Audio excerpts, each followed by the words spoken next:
Selamat pagi anak-anak. Pada pagi hari ini Bapak akan menerangkan peran anak di dalam keluarga. Nah, sebelum materinya Bapak lanjutkan, mari kita berdoa dulu. Dalam nama Bapa, Putra, dan Roh Kudus. Amin. Sebelum masuk ke dalam materinya, kita harus tahu dulu apa arti keluarga. Nah, ayo, siapa yang tahu? Biar Bapak jelaskan sedikit. Keluarga merupakan tempat untuk bertumbuh, menyangkut tubuh, akal budi, hubungan sosial, kasih, dan rohani.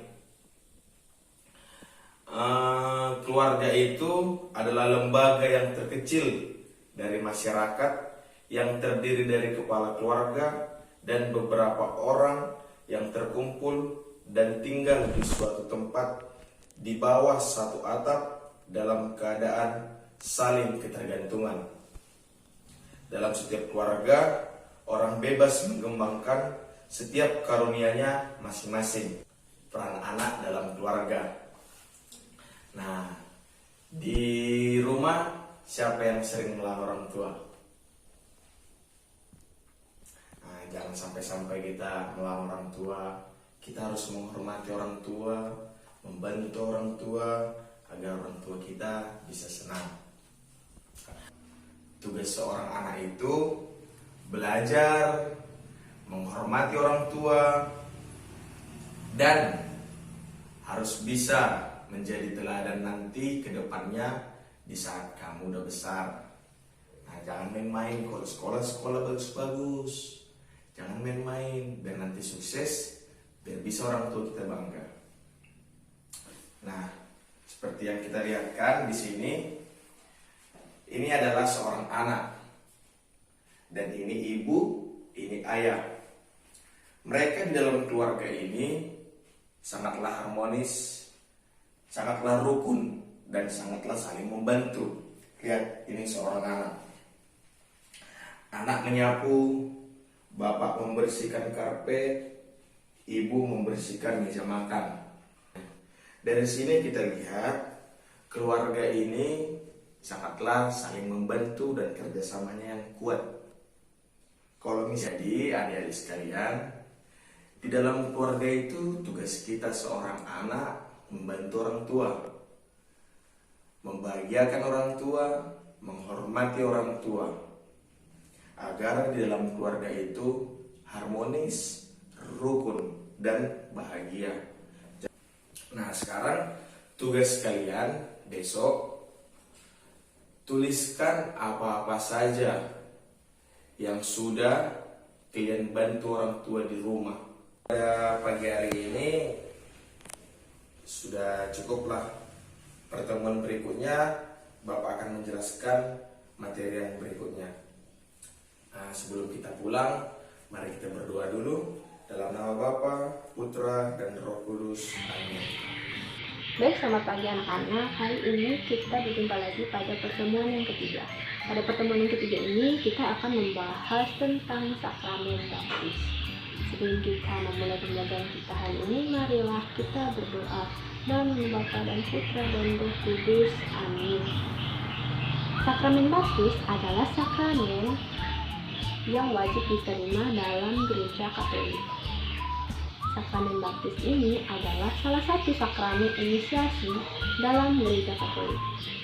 Sakramen baptis memiliki arti menenggelamkan yang berasal dari bahasa Yunani yakni baptisme. Baptisan ini melambangkan kita ikut ambil bagian dalam kematian bersama Yesus. Kemudian anak-anak juga pasti sudah tahu tentang kisah Yesus dibaptis di Sungai Yordan. Yesus dibaptis di Sungai Yordan ketika ia berumur 33 tahun. Yesus dibaptis oleh Yohanes Pembaptis. Kemudian ketika ia dibaptis, kita tahu dalam Alkitab atau kitab suci, kita mendengar bahwa ketika Yesus dibaptis dan setelah ia dibaptis, tiba-tiba terdengar suara dari langit yang bunyinya, "Inilah anakku, kepadanya lah aku berkenan." Dari kata-kata ini kita bisa mengambil maksud bahwa ketika kita dibaptis, kita ikut ambil bagian untuk karya perwartaan Allah di tengah dunia. Kemudian sakramen baptis memiliki maknanya tersendiri. Makna sakramen baptis yang kita bisa ambil, yang pertama, bahwa sakramen baptis adalah tanda iman kita kepada Yesus Kristus, kepada Allah. Kemudian tanda penyerupaan diri kita kepada Yesus Kristus. Yang ketiga, sebagai karunia hidup baru. Yang keempat itu maknanya yakni sebagai penyerupaan kita terhadap satu tubuh, yakni tubuh Yesus Kristus. Dari 4-5 makna ini, kita bisa mengambil kesimpulan bahwa baptisan yang kita terima ini banyak sekali kepentingannya untuk kehidupan kita. Kemudian dalam sakramen baptis itu memiliki simbolnya tersendiri. Yang pertama ada air, kemudian ada lilin bernyala, ada kain putih dan juga minyak krisma. Air ini melambangkan pembersihan diri kita atas dosa-dosa yang telah kita perbuat. Kemudian lilin bernyala itu melambangkan terang Kristus. Minyak krisma itu artinya kita diurapi oleh Roh Kudus, sedangkan kain putih itu adalah karunia kehidupan baru.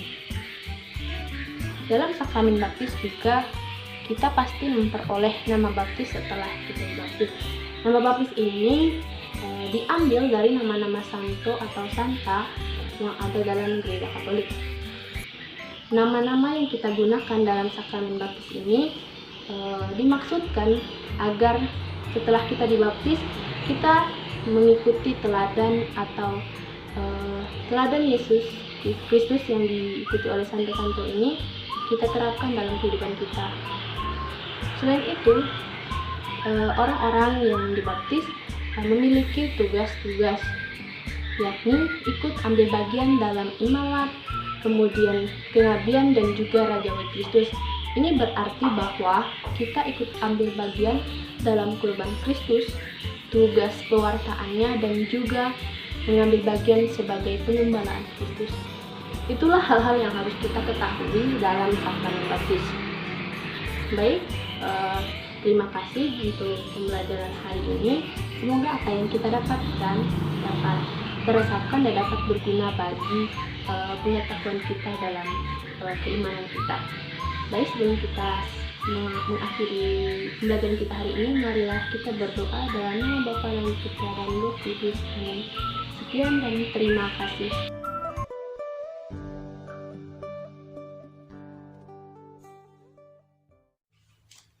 Selamat pagi anak-anak. Sebelum kita memulai mata pembelajaran kita hari ini, baiklah kita membuka dengan tanda kemenangan Tuhan kita Yesus Kristus dalam nama Bapa dan Putra dan Roh Kudus. Amin.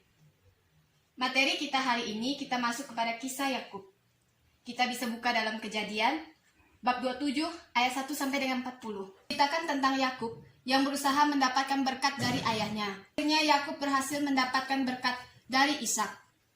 Dengan berkat ini, Yakub mendapatkan restu dari orang tuanya untuk berperan sebagai anak sulung di dalam keluarganya.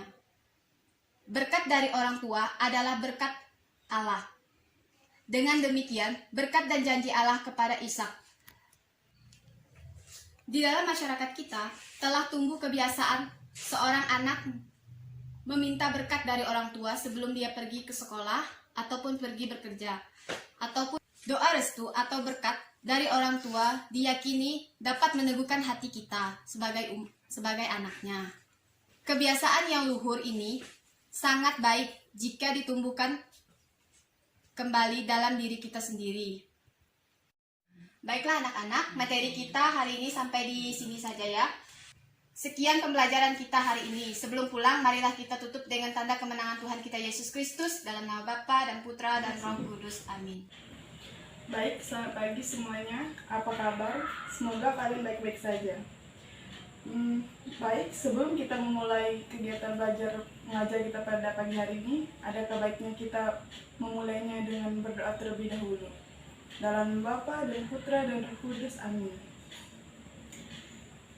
Pada pagi hari ini kita akan belajar mengenai, kalian bisa buka buku kalian, di situ ada di bab 1 halaman 2. Ada bagian A. Aku pribadi yang unik. Oke, di situ ada aku pribadi yang unik. Apakah kalian tahu apa yang dimaksud dengan pribadi yang unik? Di sini dikatakan setiap orang adalah individu atau individual, sama dengan tak dapat dipisahkan. Ia adalah makhluk yang unik atau unique atau uns, sama dengan satu. Tak ada satu orang pun yang mempunyai kesamaan dengan orang lain. Bahkan manusia kembar sekalipun selalu mempunyai perbedaan. Kesadaran diri sebagai makhluk yang unik menjadi sangat penting bagi setiap individu. Sebab bila tidak, maka akan muncul berbagai sikap dan perilaku negatif dalam hidupnya. Dari kacamata iman, keunikan itu merupakan anugerah yang patut disyukuri dan dikembangkan, bukan untuk disesali. Jadi, setelah mempelajari bab 1 ini, saya ingin kalian dapat memahami atau menyadari atau mensyukuri keunikan yang kalian miliki. Saya ingin kalian melihat teman di sebelah kalian, teman sebangku kalian. Kalian bisa membandingkan diri kalian dengan dia. Apa sih yang membuat kalian itu unik? Apa sih yang membuat kalian itu berbeda? Apakah keunikan kalian itu sebagai kelemahan atau kelebihan? Ada sebuah kisah tentang Yudhistira.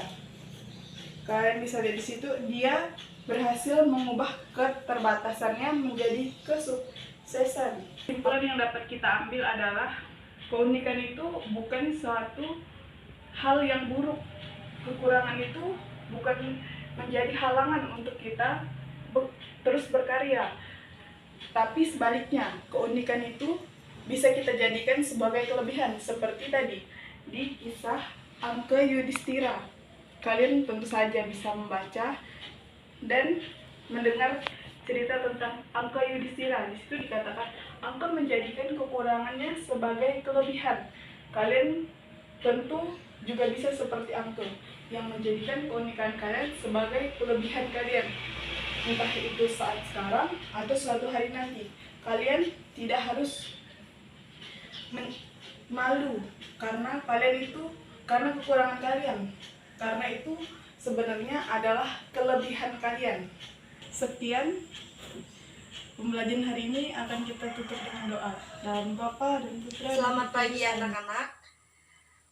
Baik, sebelum kita mulai pelajaran pada hari ini, terlebih dahulu kita berdoa mengangkat tanda kemenangan Kristus dalam nama Bapa dan Putra dan Roh Kudus. Amin.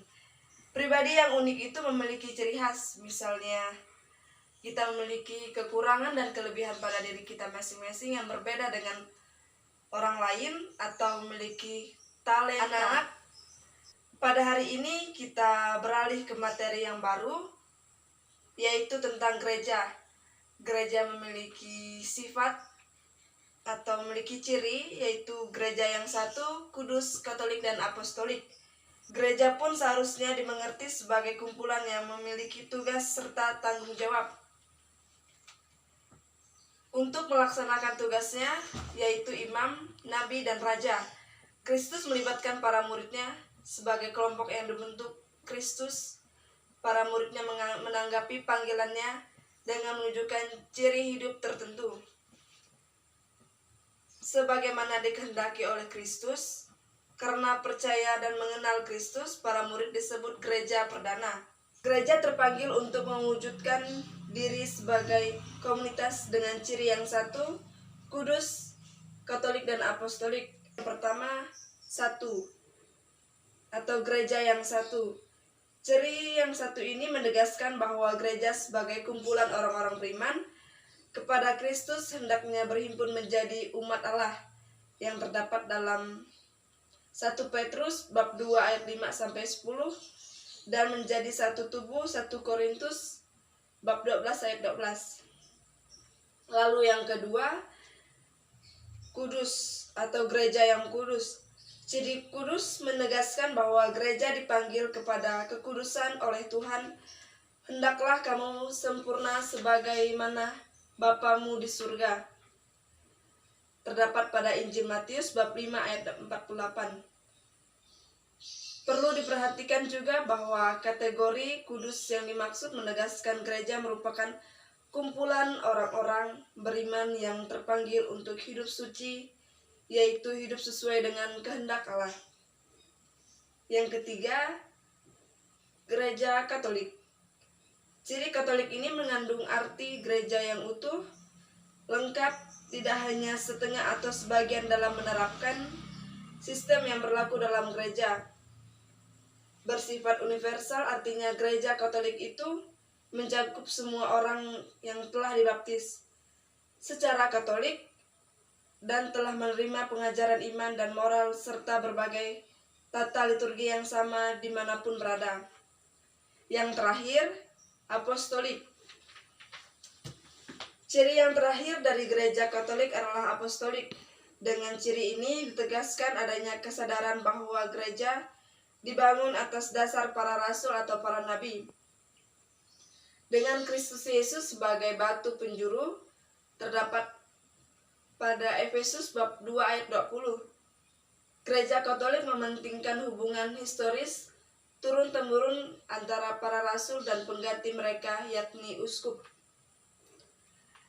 Nah, baik anak-anak, ada pertanyaan tentang materi ini? Jika ada pertanyaan, kita simpan dulu karena kalian akan kerja kelompok untuk mengerjakan soal yang ibu berikan dan kumpulkan pada pertemuan selanjutnya. Dan ibu akan menjawab pertanyaan-pertanyaan kalian pada hari ini. Baik, kita tutup dengan doa dalam nama Bapa dan Putra dan Roh Kudus. Amin.